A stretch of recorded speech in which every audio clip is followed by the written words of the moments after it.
right, as I said, I just have a few comments for you all. What's going to proceed here this morning, the attorney, Mr. Marsh, will make opening statements concerning the nature of the charge and the evidence that he's going to rely on in attempting to prove the case. Defense counsel may make an opening statement then if he chooses, or he may reserve and do that later in the proceeding. At that point, the Commonwealth will offer evidence in support of the charges. Both parties have the right to cross-examine each other's witnesses. Once Commonwealth rests the case in chief, the defense may choose to offer evidence in support of their defense or may choose to rest at that time. After all the evidence is presented, it is the duty of the court to instruct the jury on the rules of law. This will be in writing. I will read them to you. Then you will be given a copy of them to take back with you for deliberations. After that, closing arguments will be made first by Mr. Forman on behalf of the defense and then by Mr. Marsh on behalf of the Commonwealth. The clerk and bailiff will give all the papers to you to refer to during your during your deliberations. So now you have, as I've alluded earlier, you have duties today as jurors. You're to determine the facts of the case, what happened, who did what, listen to the evidence given and make any reasonable inferences appropriate. Again, evidence you're to consider consists of the testimony of witnesses from the box and exhibits admitted into evidence. Attorneys have a duty to make objections to questions they think are improper. This is the part of the trial that is of my concern and not of your concern. So don't draw any inferences based on the fact that objections are made or on how I rule.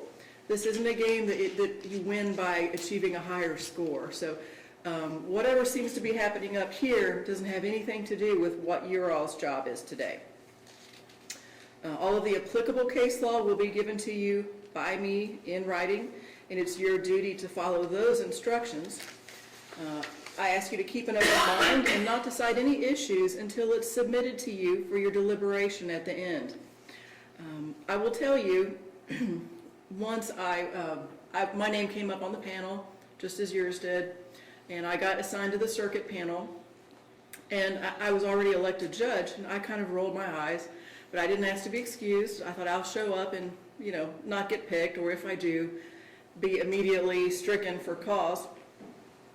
Well, obviously I couldn't serve on a criminal trial, but I showed up for a civil circuit trial one day, and much to my surprise, not only did I get picked for the jury, but I got left on the jury. So in addition to having sat here, I have actually sat where you are. And it's not an easy thing I ask of you. It is very different from your perspective than from my perspective. But it's very important that you do follow this directive and keep the open mind until the end, and then go back and deliberate. If at any time you need a break, raise your hand. I don't want you to be sitting there uncomfortable. When we take a break, if we take a break, don't talk to anybody about the case, including each other.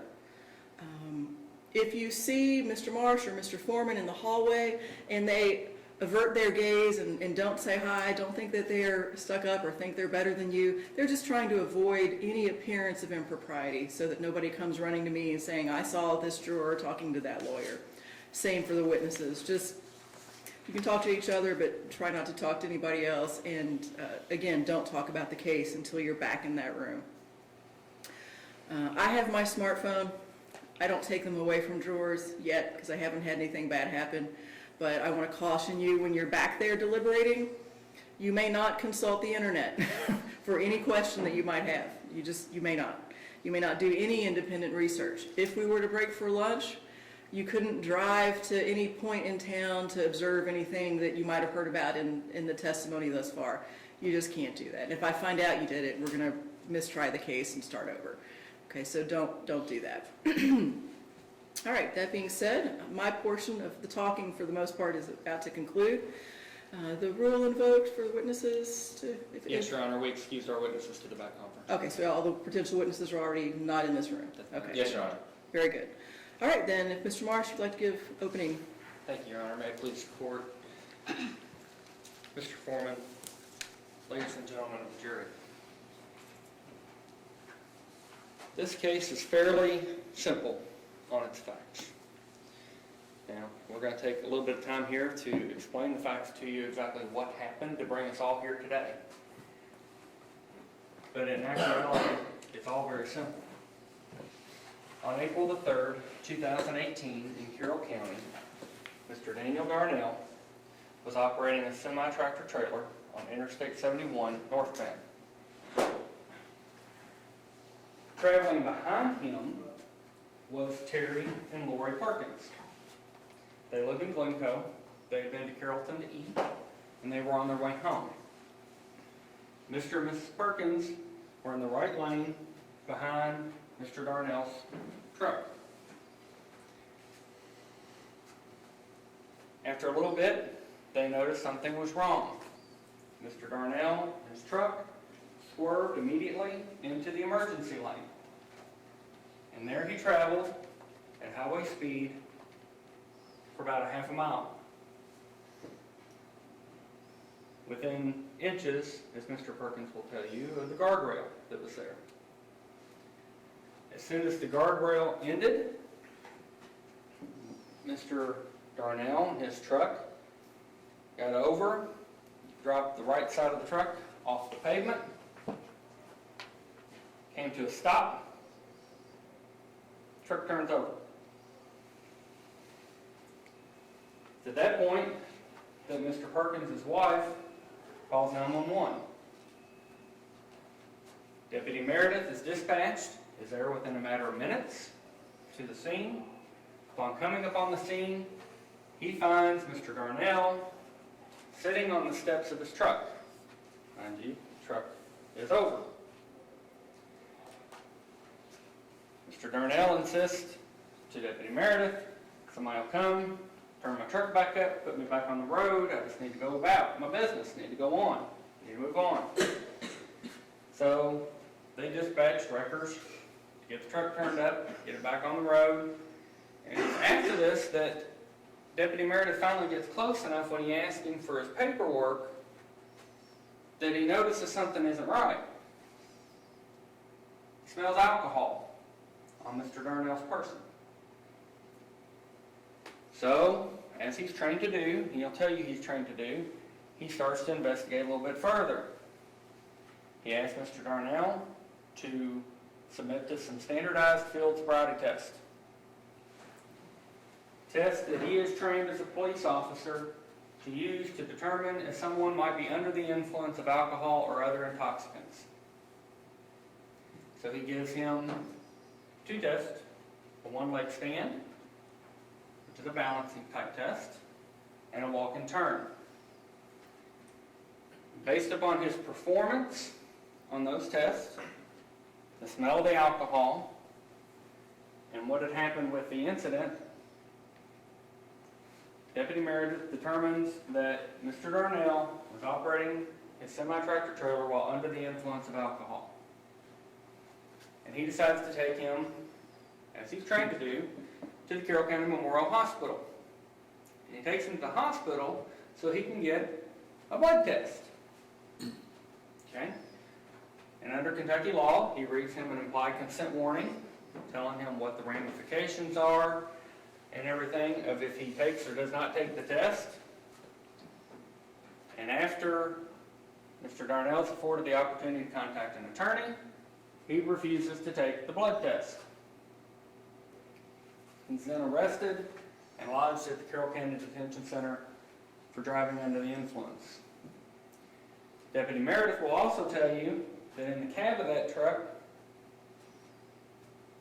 he finds multiple liquor bottles, open.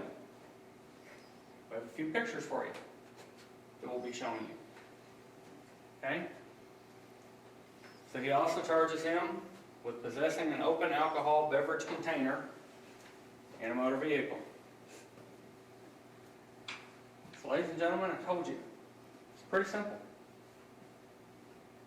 And at the end of the day, we're going to ask you to come back and find Mr. Darnell guilty of operating a motor vehicle under the influence of alcohol and possessing open alcohol beverage containers in his motor vehicle. Thank you.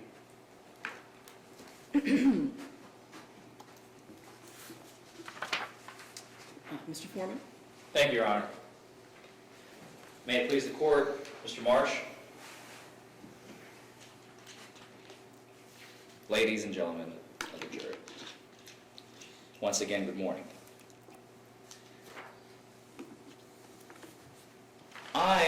As we already talked about in voir dire, jury selection, my job here is to simply make sure that the rules are followed. It's what I do for a living. I'm a criminal defense attorney. I get paid to do so. I got paid to be here today.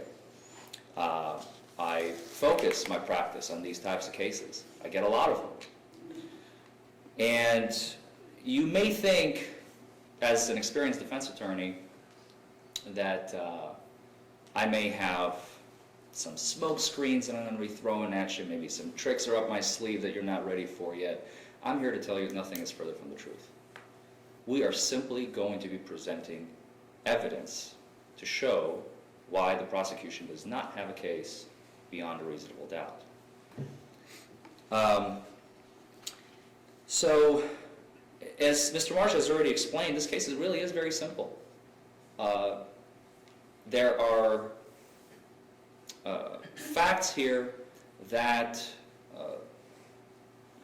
as you will see, typically in openings, this is going to be a very abnormal opening for me because about 1 out of 10 cases, about 10% of cases that I get, I have to represent someone who is innocent, which is a very difficult thing to do. So that is my job here today. And normally I'll give you a spiel on the facts and the story. I'll have like a chronological story for you, much like Mr. Marsh has done a few moments ago. But today I'm not going to do that. I want you all to hear yourselves, not from me, but from there, exactly who, what, where, when, why, and how the events of April 3rd, 2018 have transpired. So,